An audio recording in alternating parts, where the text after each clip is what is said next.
Listen up. You think you know everything about your closest friends. You think you've got it all figured out. Think again.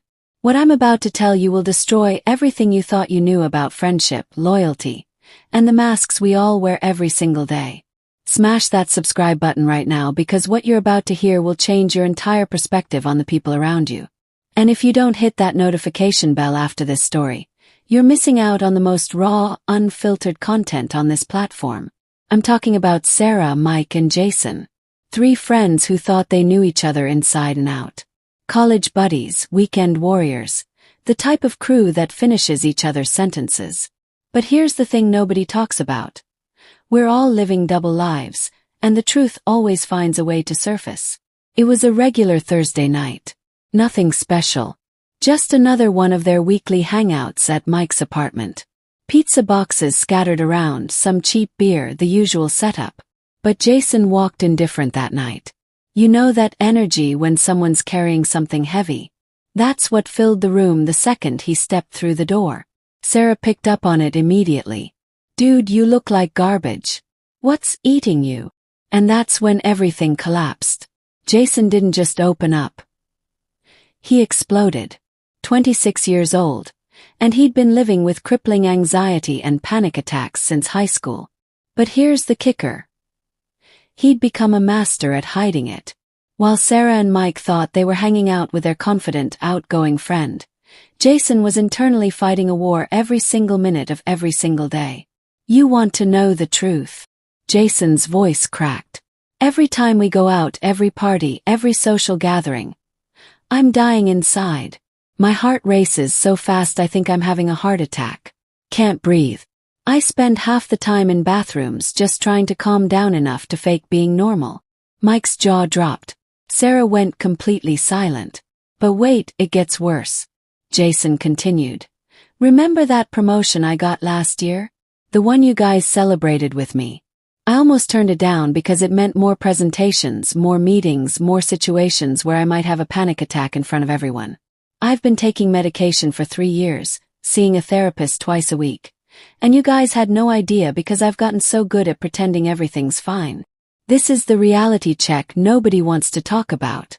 We're all walking around assuming we know the people in our lives, but we don't know anything. Everyone's fighting battles we can't see, carrying weights we can't imagine. Sarah broke down crying. Not just tears, full-on sobbing. Jason, why didn't you tell us? We're supposed to be your best friends. And Jason's response will hit you like a truck. Because I was terrified you'd see me as weak. I was scared you'd start treating me differently, walking on eggshells around me. Or worse, that you'd just drift away because dealing with someone's mental health issues is exhausting. If you're not subscribing to this channel after hearing this raw truth, you're living in denial. Hit that button because I'm giving you content that other creators are too scared to touch. Mike's reaction shocked everyone. Instead of the typical, everything will be okay response, he got angry. Not at Jason, at himself. I'm your friend and I failed you completely. How did I miss this? How did I not see that you were suffering? But here's where the story takes another devastating turn. Sarah wiped her tears and looked at both of them. Since we're being honest, I need to tell you something too. The room went dead silent. I've been struggling with depression for 2 years. Not the kind where you're sad sometimes. The kind where getting out of bed feels impossible. I've called in sick to work just because I couldn't handle human interaction. I've cancelled plans with you guys dozens of times, making up excuses because I didn't have the energy to pretend I was okay. 2 of their closest friends had been suffering in silence, and none of them had any idea. Mike sat there processing everything and you could see the wheels turning. Then he dropped his own bomb. I've been seeing a therapist for anger management for 8 months. Remember when I said I was taking those evening classes? I was lying. I've had rage issues since my dad left when I was 12, and it's been getting worse. I punched a hole in my apartment wall last month because I got frustrated with work. 3 best friends. 3.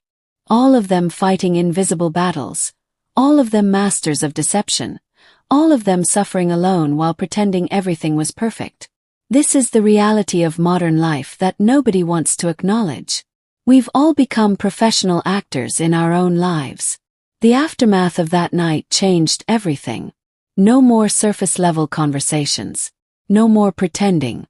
They started having real talks about mental health, about the pressure to appear successful and happy all the time, about the exhaustion that comes from constantly wearing masks. Jason started being honest about his anxiety. When he needed to leave early from social events, he said so.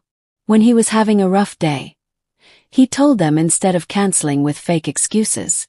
Sarah opened up about her depression. She stopped forcing herself to be the fun friend when she was struggling internally.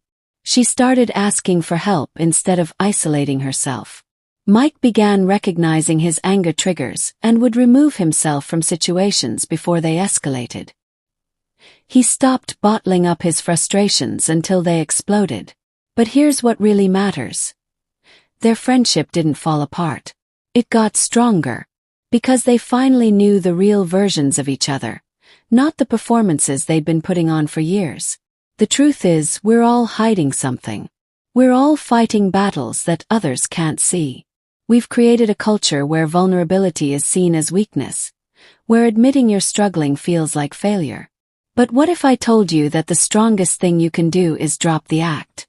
What if I told you that your real friends, the ones worth keeping, will love you more for your honesty, not less? Sarah, Mike, and Jason learned that friendship isn't about being perfect together. It's about being real together, even when that reality is messy and uncomfortable and scary. 6 months later, Jason still has anxiety, but he has a support system that actually knows what he's dealing with.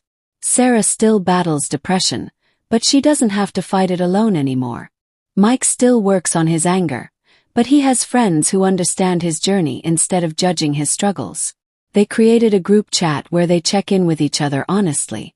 No more "I'm fine" responses when they're clearly not fine. No more fake smiles when they're falling apart inside. The lesson here isn't just about mental health. It's about the courage to be authentic in a world that rewards performance over truth. Your assignment after watching this video is simple. Think about the masks you're wearing. Think about the battles you're fighting alone. Think about whether your closest relationships are built on who you really are or who you think people want you to be.